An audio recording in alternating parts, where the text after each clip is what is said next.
As promised, I'm back. If you would continue to eat quietly, you're in for a real treat. Wade Marvin Smith grew up in Albemarle, North Carolina, and he's going to share his Carolina story, but I'll tell a little bit of it. He did manage to come to Carolina as a Morehead Scholar. He did play a little bit of football. He'll tell you about that. He is well married. Speaking of well married, I want you to know, I heard a line just about 30 minutes ago that I'd never heard before. A member of the Old Students Club whose first husband had passed introduced me to someone. She said, "I'd like you to meet his replacement." I had never heard that about another person, and I just thought I'd share it with the 700 of you that are here today, because you may want to use that line. So Wade Smith is a Renaissance man, and he's going to share his Carolina story with you. Please give a warm welcome to Wade Marvin Smith.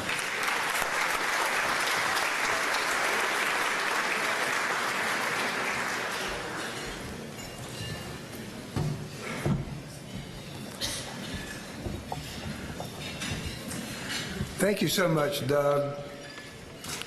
I wish I could hear you tell your Carolina story, because every Carolina story is wonderful, and I wish we could just go around the room, but for some reason or other, I've been asked to give my Carolina story today, and so I'll maybe get a chance later to hear yours, but mine begins 80 years ago. The truth is that my journey to this university started 80 years ago at my birth, because all the forces in the universe were directed me to this place, and I've always had that feeling. I would be fooling myself if I thought otherwise. It was just my destiny to come here. But if you will, since I've been asked to tell my Carolina story, let me start at the very beginning. So when I was born, the Great Depression was slowly ending. It was October the 9th, 1937. As the Depression was ending, the dogs of war were howling. You'll remember, some of you, at that time. And my parents were cotton mill children. They lived in Richmond County. They had to stop school in the 8th grade because of the Depression, and they had to go to work, as I'm sure some of you did. And they took jobs in the cotton mill in Rockingham, North Carolina. And they worked in the spinning room together, and there they met and did their courting. And after a while, they got married, and they moved to Stanley County, Albemarle, about 50 miles away, looking for a better life. They got jobs in a textile mill down there, and they got a place to live on a mill village called Newtown. And so I was born on that mill village. And we lived on that mill village throughout all my early years of life. And life was pretty plain on the mill village. My mom washed clothes in a big wash pot out in the yard. I still can't believe that is true, but it is. She built a fire around a big pot, like the way, I guess, the kind that they cooked missionaries in, and she built a fire around that pot, and she washed clothes in that pot year round. Now, sometimes I ask my brother, "Is that really true?"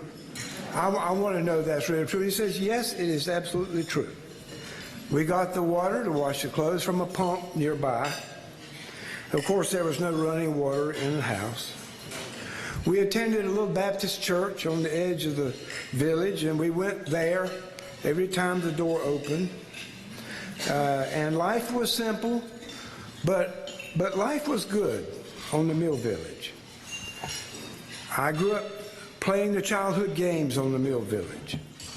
Those games were rough indeed. Football, tackle football played on gravel,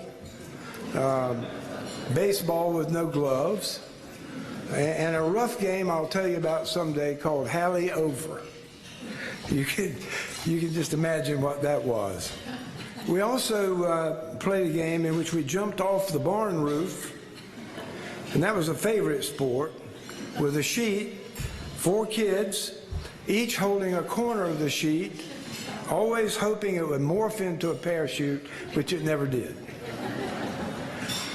So on September the 3rd, 1944, my mother took me by the hand and we walked together to Central Elementary School, about a mile away from the village. And I was enrolled in the 1st grade. This was Miss Pauline Whitley's 1st grade class. A large and very stern lady soon entered the room, and I later learned that her name was Miss B.C. Parker. She was principal of the school. And she became the force which directed me to the University of North Carolina, and that's the reason she's a part of this story. Miss Parker, Miss B.C. Parker, placed a large sheet of newsprint in front of every child in the class, and she put a carton of tempera paint on every table. And she said we could paint or draw anything we wanted to paint or draw. And this being the wartime, 1944, all the boys drew airplanes dropping bombs on ships, and the girls drew little stick figures. I don't know why, but I drew a huge rabbit.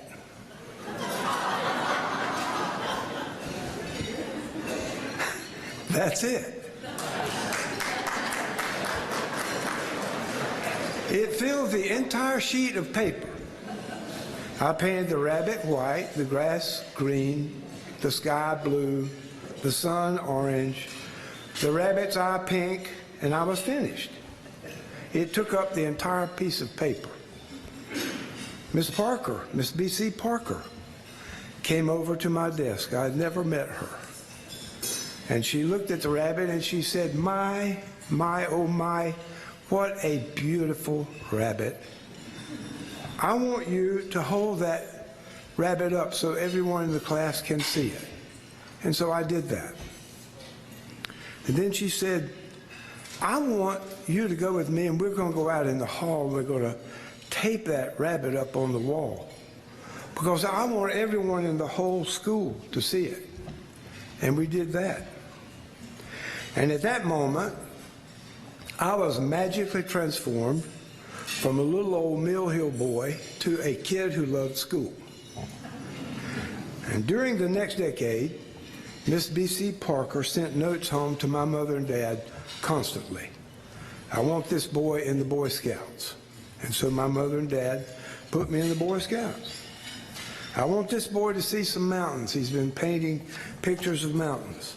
And so we went to the mountains. And this went on and on. Now I learned, probably a decade later, that Miss B.C. Parker was instrumental in my nomination for the Moorhead Scholarship. And I knew very well that teachers affect eternity. There's no doubt about it. So it's no stretch to say that I'm here today because of that rabbit. Well, so the world turned and the sun rose and set, and 1956 came around, and I bought a 1937 Chevrolet for $125 from my old high school coach, and I drove that car down to Chapel Hill, and I said goodbye to my mom and dad, and I entered the freshman class as a Moorhead Scholar.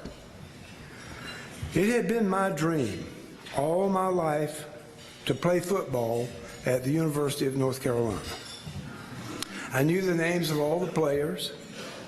I followed the teams faithfully, and by the summer of 1957, my sophomore year, it was looking like my dream might come true.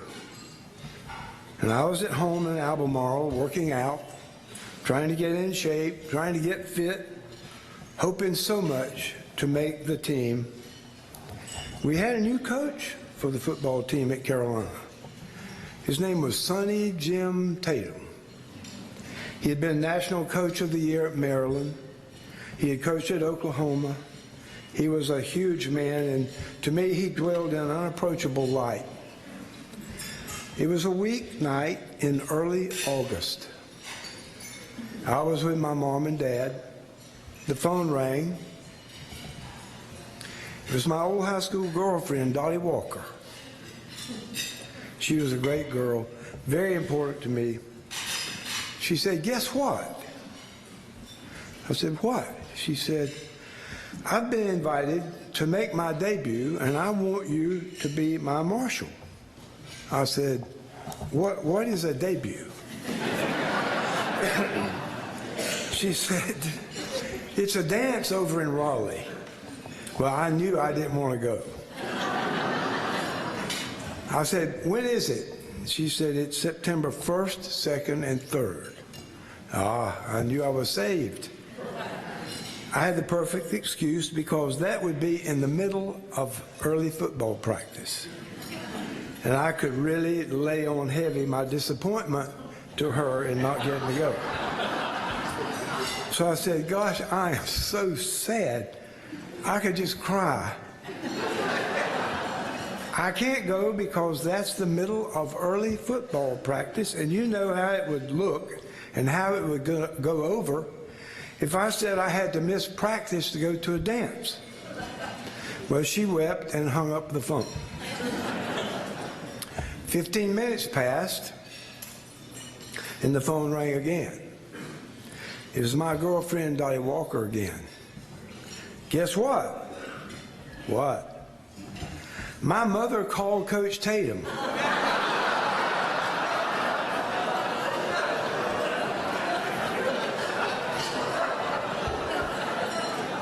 "And he wants you to go to the dance.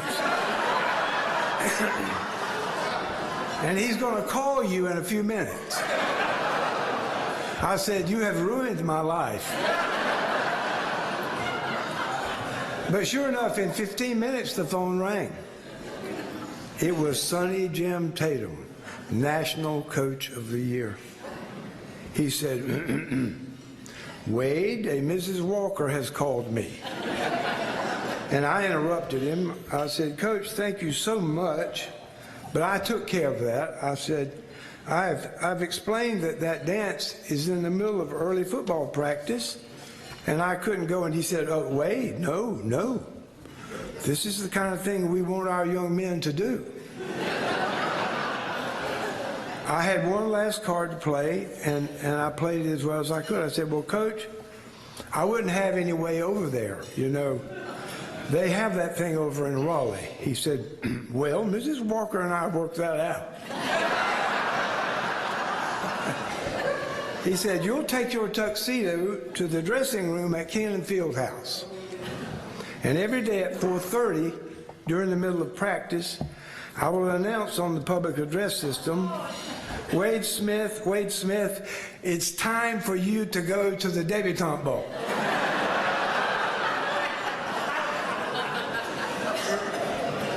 I said, "Well, Coach, I won't have any way over there." He said, "Well, Mrs. Walker and I worked that out." He said, "I've agreed that you will drive my new Oldsmobile to the debutante ball." Well, now there's an NCAA violation if you've ever heard of it. And that's what happened. Each day, he announced, "Wade Smith, it's time for you to go to the debutante ball. I will go down to Kenan Fieldhouse, put on a tuxedo, and drive his new Oldsmobile over to Raleigh." Well, I made the team that year anyway, and we had a good season. But one game I think deserves special attention. Maybe some of you will remember it. Queen Elizabeth II, the Queen of England, was planning a visit to America, and she would be in Washington. and she wanted to see a football game. And our game with Maryland was in College Park that year, and that game was chosen. We were notified well in advance that she would be there. And for weeks we looked forward to playing a game before the Queen. Something to remember, you know, forever. Something to tell the grandchildren about late at night sitting around a fat pine fire. I once played a football game before the Queen. So we practiced hard. And we got all dressed up. We had blue blazers all together. The team, every member of the team had a blue blazer to wear and gray flannel pants and a blue tie. And we had our hair cut and we looked so nice. And we went up there and we wore our best uniforms and we polished our football shoes. And the day arrived and there was much pomp and ceremony. And right there, down on the front row, was the Queen of England. My, in all her glory. But the Queen wasn't the only reason that was the most important game of the year. This was the most important game of the year because it was our northernmost trip for that year. And all the boys from Pennsylvania and New York, that would be the farthest north we would go. And so their mothers and dads and their girlfriends, especially their girlfriends, could come down to that game and we would spend the night and there would be much joy and happy reunions and all that, and the Queen also. So we played the game on October 19th, 1957. And we lost. We lost the game. Coach Tatum was furious. He said, good things happen to winners and bad things happen to people who lose. And we were ushered onto the bus. We thought we were going to go over and take our showers and put on our clothes. And he came onto the bus and he said, we're going home. We are not staying. You lost this game and we're going home to Chapel Hill. No moms and dads, no girlfriends. We're going home. You made asses of yourselves before the Queen. If you make asses of yourselves before the Queen, we're going home. Well, the bus was surrounded by mothers and dads and girlfriends. And there was weeping and wailing. And the first time in my life, I actually heard gnashing of teeth. And parents and girlfriends were desperately, with trembling hands, reaching up to the windows of the bus to touch the hands of dearly beloved boys. No matter. We got on the airplane and we went home. And the next week of practice, I'm just getting over it even now. Well, that was 1957. The next year, my junior year, we had a great season. We beat Southern Cal out there in California. We beat Tennessee at Knoxville. We beat Miami at Miami. It was a great time. And 1959 came. And if I may just say this, I was elected one of the two captains of the team for that year.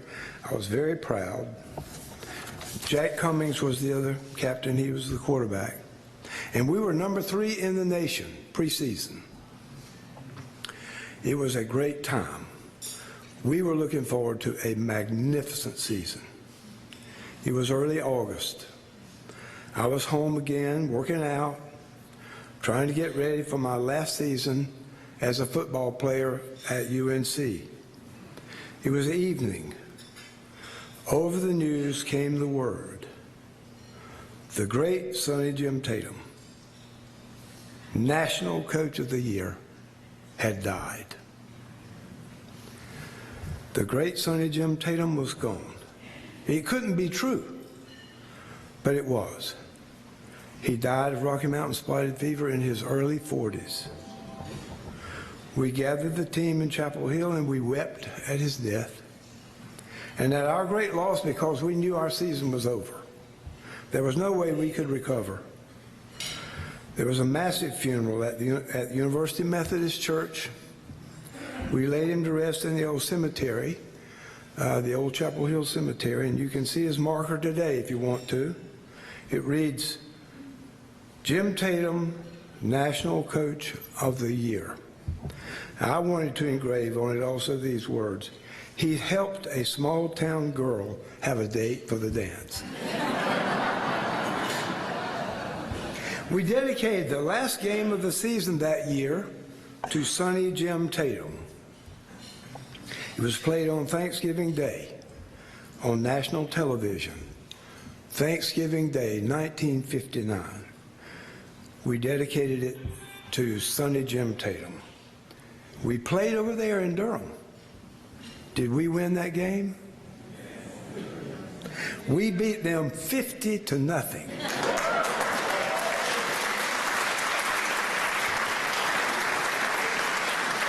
If I may use this word, they are still pissed about it today.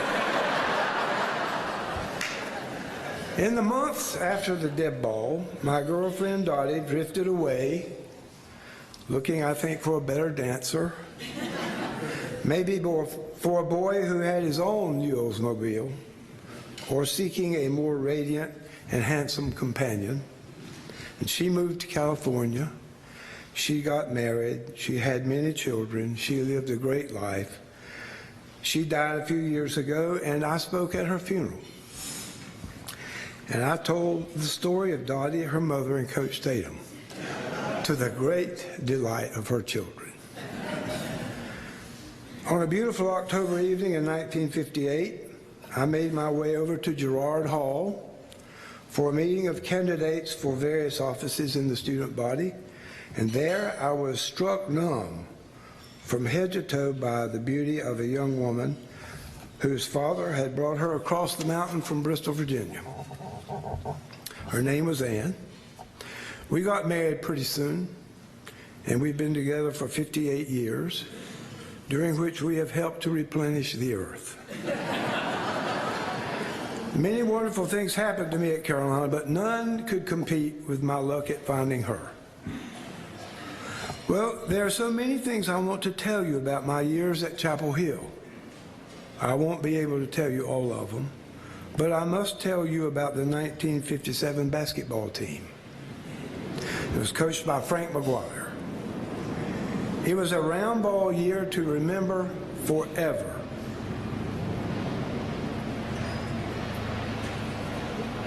"32 games in a row we won that year.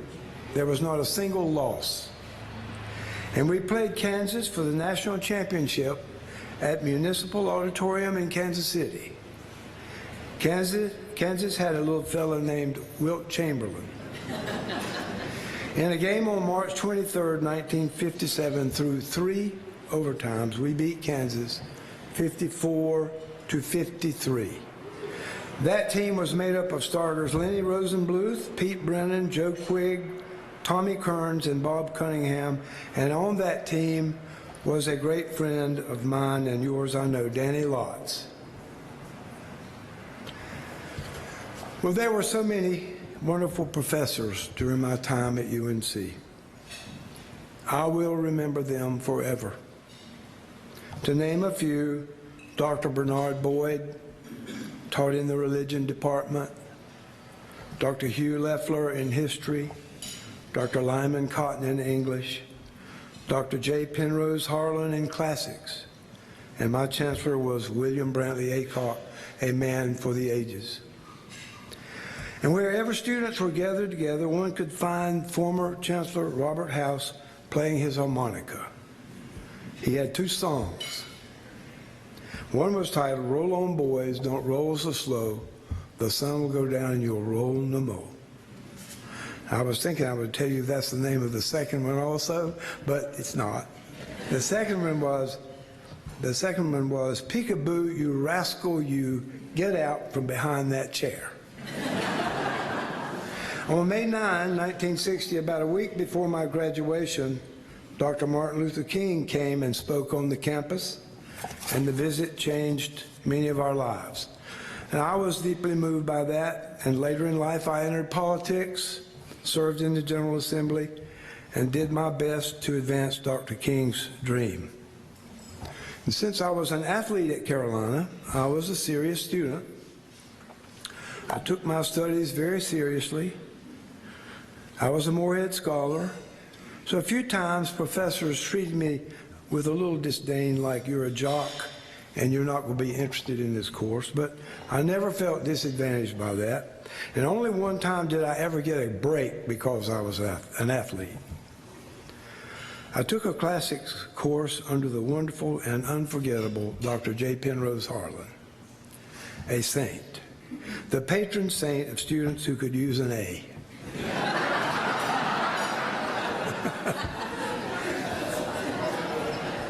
We were to play Notre Dame on this coming Saturday, and Dr. Harlan announced our most important midterm exam on Friday before the game. I explained to Dr. Harlan I would have to miss the exam because I would be in South Bend, and he said, "Wait, don't worry about that. You can take a makeup exam on Monday." "Oh, wonderful," I said. We played the game. I studied all day on Sunday. And on Monday, after the class was over, I spoke to Dr. Harlan, and I told him I was ready to take the makeup exam. He said, "What makeup exam?" And I panicked. I said, "Dr. Harlan, remember, just Friday, I told you that I had to be away." And he looked at me with the sweetest expression I'll ever remember. He said, "Wade, you took that exam and made an A."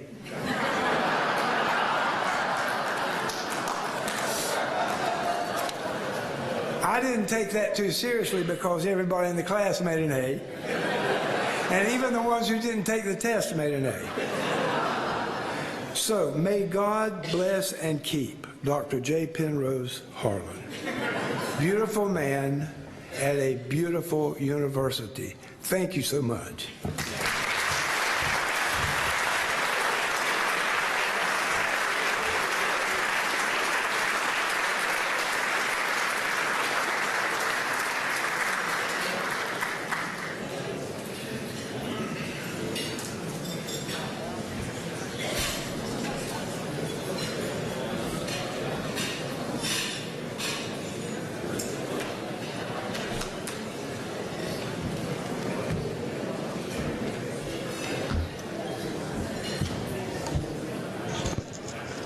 Hello.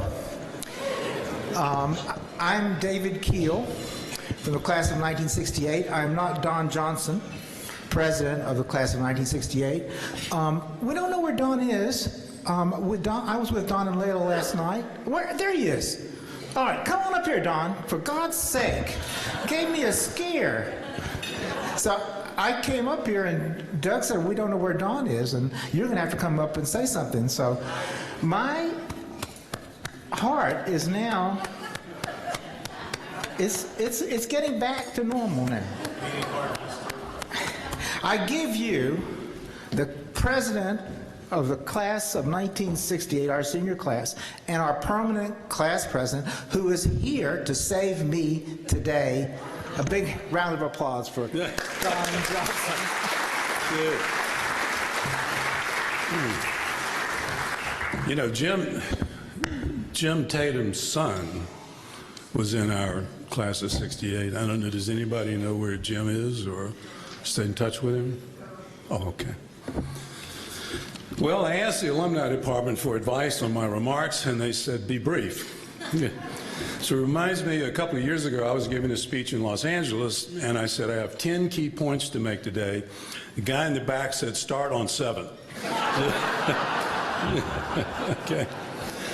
Well, it's good to be here 51 years, because at the end of my junior year, as upcoming class officers, we had to supervise the 67 graduation and the alumni returns. So it was the class of 17 50th class reunion. And Sam Irwin was the president of the senior class. I know you're saying Don Johnson, Sam Irwin, okay. They could party. It was like watching an episode of Mad Men. Okay. Now, having said that, if there's anybody here from the class of 17 that doesn't see it that way, you can speak now. Okay. Okay. Case closed. The reason I reflect on that weekend so long ago is to this graduating class, we are the equivalent of what the class of 1918 was to us. Now, try to get your mind around that. Okay. The 60s were difficult times with the Vietnam War and turmoil in society, but I always tell people that the class of 68 had 4 great job opportunities. It was the Army, Navy, Air Force, and Marines. We could pick any one of these. You know, I reflect back, the first time my wife came with me on campus, and we were walking through campus, and I was saying, this is where my classes were, this is this grand building, and the history of the university, and I was stunned at the beauty we enjoyed. That day, it was so obvious to me how lucky we were to be at UNC. Because 50 years ago, when I was racing always late to class, I thought everybody in college, anywhere, was participating in what we had here, and that's not even close. So, we are honored to be freshmen again, for the class of 68 to join the Old Students Club. Thank you very much.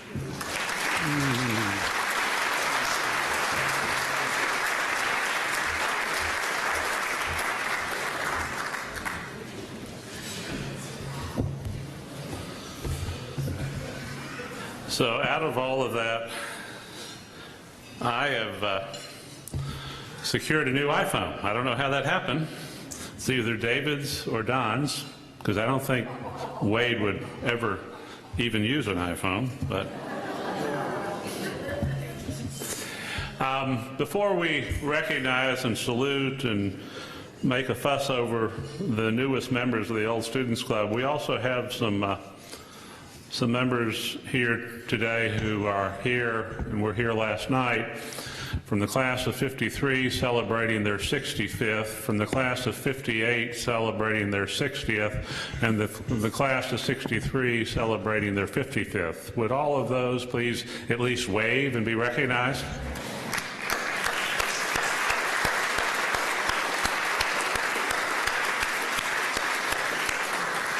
You notice where 63 is seated, the back of the Alumni Hall. That means that 64, 65, and 67 are downstairs.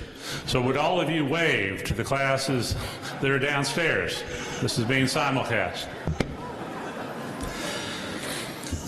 So we're going to officially welcome the class of 68 into the Old Students Club. They have their medallions. They'll be wearing those medallions all weekend. They don't have to wear them to bed, but they do need to keep them so that they can wear them with the Carolina blue robes on Sunday morning as they usher the new undergraduates into Keenan Stadium, and the class of 68 will see themselves on the jumbo board. They'll have some surprise music to process into. It'll be a grand time. With the class of 68, would all of you please rise and be recognized?